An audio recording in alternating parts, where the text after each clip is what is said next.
ঝিরি বৃষ্টি, রংধনু আর ফিকে রোদ নিয়ে একটা সুন্দর সকাল পার করে এবার নাস্তার পালা। সকালের নাস্তা শেষে আমরা টেকনাফের দিকে রওনা হব। কলাতলি পয়েন্ট থেকে চাঁদের গাড়ি ঠিক করতে গিয়েছিলাম। উনি ৬,০০০ টাকাতে রাজি ছিল আমাদের টেকনাফ পর্যন্ত ঘুরিয়ে নিয়ে আসবে সারাদিনের জন্য। নাস্তা করতে এসে এখানে কর্মচারীদের সাথে কথা বলে জানলাম যে ৪,০০০ টাকা ভাড়া নেবার কথা। পরবর্তীতে ওনার এক পরিচিত জনের গাড়িতেই আমরা যাব বলে ঠিক করলাম। আর রাতে এখানে স্যালমন ফিশের বারবিকিউ অর্ডার দিয়ে গেলাম। ওই যে গত দিনে যে বাজে অভিজ্ঞতা ছিল সেটাকে একটু নিউট্রাল করতে আর কি। আজকে আমরা কোথায় যাচ্ছি? টেকনাফ 0 পয়েন্ট। টেকনাফ। আমরা রেডি হয়ে রেস্টুরেন্টের সামনে অপেক্ষা করছি গাড়ি আসার জন্য।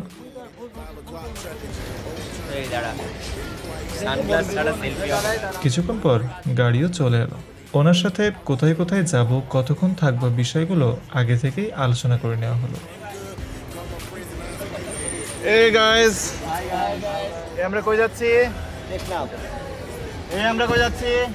ভুলে গেছে। টেকনাফ বলার জন্যই জোরে বলতে হবে এখানে। টেকনাফ।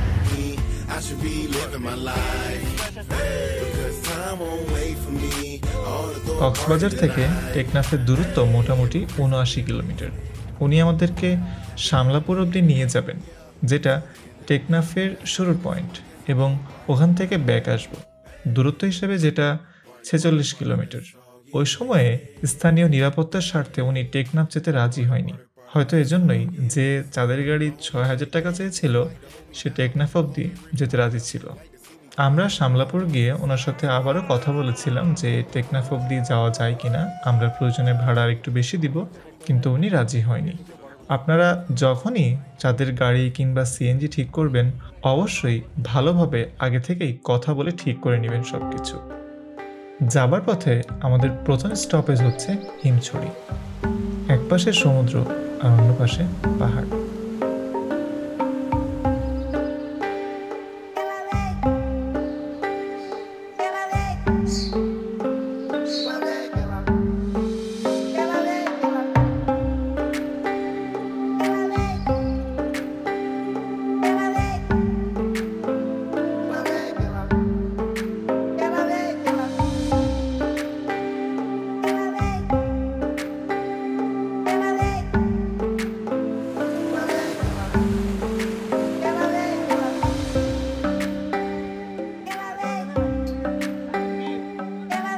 হিমছড়িতে নেমে আমরা পাহাড়ে ওঠার জন্য টিকিট কেটে সিঁড়ির দিকে হাঁটতে লাগলাম। টিকিটের মূল্য জনপ্রতি খুব সম্ভবত ২৫ কি ৫০ টাকা নিয়েছে। Nope, we got pixel. চেষ্টা করবেন এখানে ওঠার আগে অবশ্যই পানি কিনে নিতে, কারণ সিঁড়ি বেয়ে উঠতে উঠতে ক্লান্তি আপনাকে চেপে ধরবে। আর উপরে পানির মূল্য এমআরপি থেকেও বেশি। এই হাইটে প্রবলেম আছে কার? হাইটে প্রবলেম আছে কার? আমার প্রবলেম নেই, আমার বাসে প্রবলেম, শুধু হাইটে প্রবলেম নাই, কিন্তু এত সিঁড়ি হইছে প্রবলেম আছে। প্রথম ধাপ শেষে একটু সমতল জায়গা, এরপর আবার সিঁড়ি। ফয়সাল নিজের একটা সিঙ্গেল শটের জন্য আমাদের সাথে আসেনি, সো এখন যতই কুল সেজে উঠুক না কেন এই ক্লিপ এখানেই কাট। হ্যালো হ্যালো, হিমছড়ি পাহাড়। আমরা যে অবধি উঠেছি সেখান থেকে সমুদ্রের এরকম একটা ভিউ পাওয়া যায়। কিছুক্ষণ বিরতি নিয়ে আবারও সিঁড়ির উপর সিঁড়ি, ওই যে ওইখানে যাবো আমরা। আরেকটু উপর থেকে সমুদ্রের ভিউটা এরকম।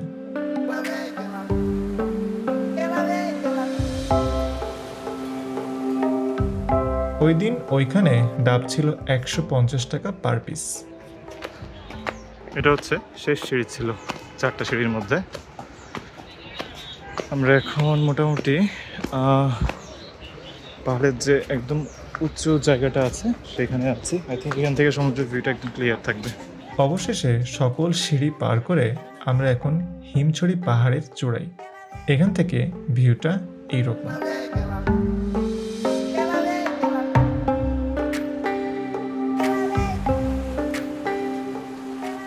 যদিও আমি একটু এক্সট্রা কুল সাজার জন্য এখানে দাঁড়িয়ে আছি, বাট বি কেয়ারফুল, জায়গাটা মোটেও সেফ না দাঁড়িয়ে থাকার জন্য। আমরা এখান থেকে আরেকটু হেঁটে দেখব যে সামনে যাবার মতন জায়গা আছে কিনা, না হলে এখানে এসে কিছু ছবি নিয়ে ফেরত যাব। রাস্তাগুলো অনেক সরু আর দুই পাশে পাহাড়ের ঢাল। আপনারা যখনই এখানে আসেন না কেন অবশ্যই পায়ের দিকে তাকিয়ে একটু সাবধানতার সাথে হাঁটবেন। আচ্ছা আমরা নতুন একটা জায়গা আবিষ্কার করছি, এটাই শেষ পয়েন্ট, এরপরে আর কিছু নাই। গাইস, হিমছড়ি পাহাড়ের লাস্ট পয়েন্ট। যেহেতু ওদিকে আর কিছু নেই, তাই আমরা কিছুক্ষণ সমুদ্র দেখে আর ছবি তুলে ফেরার পথে রওনা দিলাম।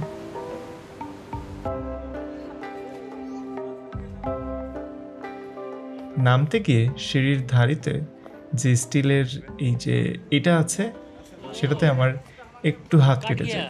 সো এখানে হাত দেওয়ার সময় একটু সাবধান। যাওয়ার পথে আমরা এখানে মার্কেটটা একটু ঘুরে দেখব, তারপর হিমছড়ি ঝর্ণা, তারপর আবার সেই চাঁদের গাড়ি। কিন্তু ততক্ষণে আমরা কেউই জানি না যে আমাদের সামনে অজানা এক অ্যাডভেঞ্চার অপেক্ষা করছে পাহাড়ের মধ্যে। আমরা এখন কোথায়? আমরা এখন হিমছড়ি। হিমছড়ি ঝর্ণা। ঝর্ণা এদিকে তাই না? But tonight I'm about to be undefeated. Just got off of work and I could barely believe it. Call the weed man 'cause he knows. ঝর্ণা দেখে ফয়সাল দেখতে চেয়েছে যে এর উৎস কোথায়। ও তো বলেই দিয়েছে যে মোটরের পানি ছেড়ে দিছে কোথাও থেকে। সো প্রথমে দুইজন নভোচারীকে পাঠানো হলো প্রাথমিক গবেষণা করতে যে আসলেই উৎস কোথায়। যদি ওরা সফল হয় তো আমরা যাব। ওকে, তো আমরা গ্রিন সিগন্যাল পেয়ে গিয়েছি।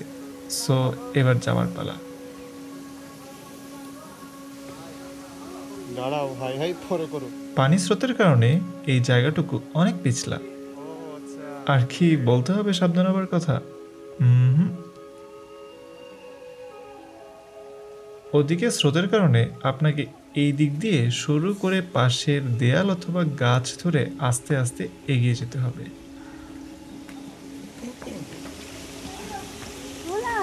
পানি দেখেছো? পানি ভাই কি ওই সাইডে যাবেন? বাচ্চা নিয়ে তো। জি জি যান। Your welcome.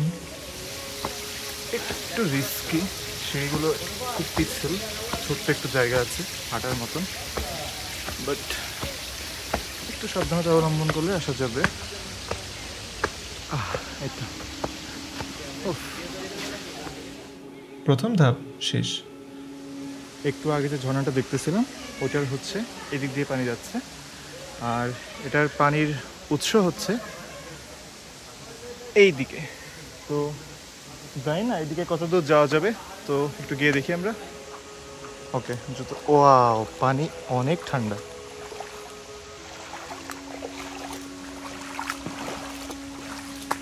আও, কই স্যালো মেশিন কই? হ্যাঁ,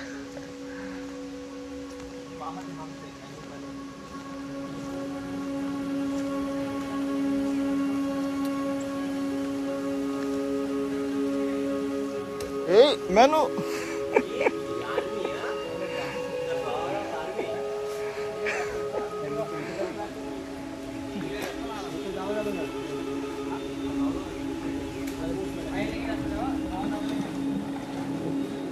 বন্ধুরা ওদিকে গেছে জুতা রেখে যে কতদূর আসলেই যাওয়া সম্ভব।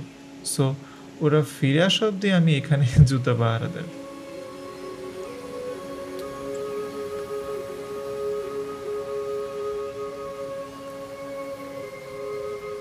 মজার ব্যাপার হচ্ছে এই যে ঝর্ণার যে পানিগুলো পড়তেছে এগুলো হচ্ছে পাহাড়ের গা ঘেমে যে পানিটা বের হচ্ছে সেটা থেকে আসছে বলে আমাকে আমার বন্ধু বলছে। আমি শিওর না, বাট মনে হচ্ছে এটাই।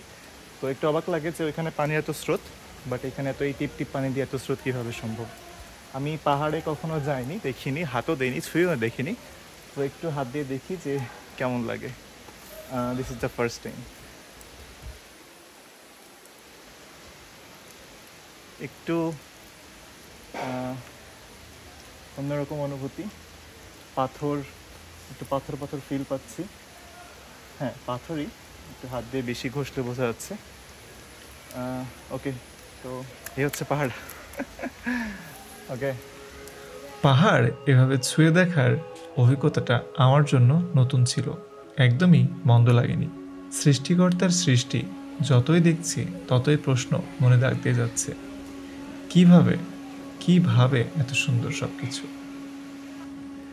প্রায় মিনিট 20 পর ওদের কোনো সাড়া শব্দ না পেয়ে আমিও এগিয়ে যেতে থাকি।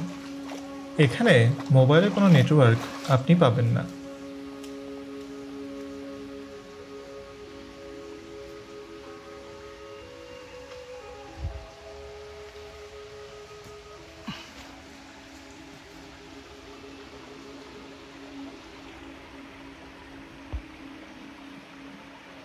যেতেই দেখি ওরা ফিরে আসছে।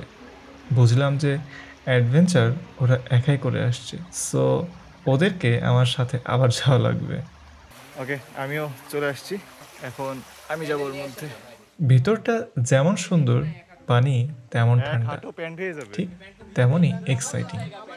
প্রতি স্টেপে আছে পিছলার ডালপালা অথবা গর্ত। এখানে এক হাতে ফোন নিয়ে ভিডিও করা আর হেঁটে এগিয়ে যাওয়া অনেক রিস্কি, সো এর মধ্যে অনেক অংশ ভিডিও করা সম্ভব হচ্ছে না।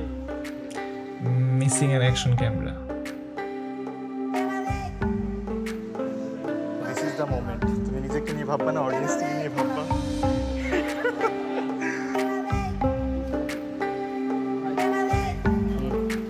ফোন দিয়ে দেবো, পারি না পারি পরের কথা।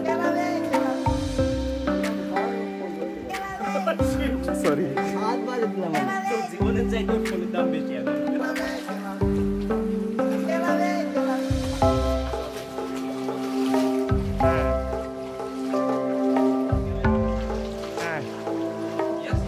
এই আস্তে। Awesome.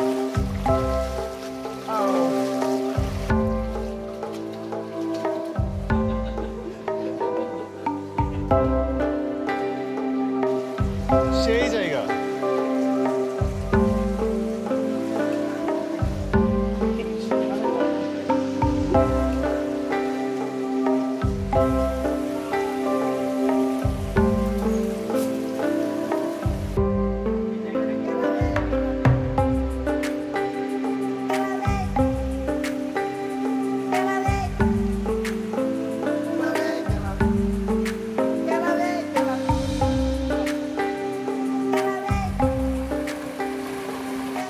এখানে আসার অভিজ্ঞতাটা অন্যরকম সুন্দর ছিল। আমাদের আশা দেখে আরও অন্যান্য পর্যটকরাও আস্তে আস্তে ভিতরে এসেছে। কক্সবাজারের মধ্যে ছোট্ট এক টুকরো বান্দরবন দেখে ভালো লাগলো। যাবার পথে আরও একটা পাহাড়ের বাঁকের দেখা মিলল। বাই দ্য ওয়ে, এটা ওরা এর আগের বার দেখেনি, আমি সদ্য খুঁজে পেলাম।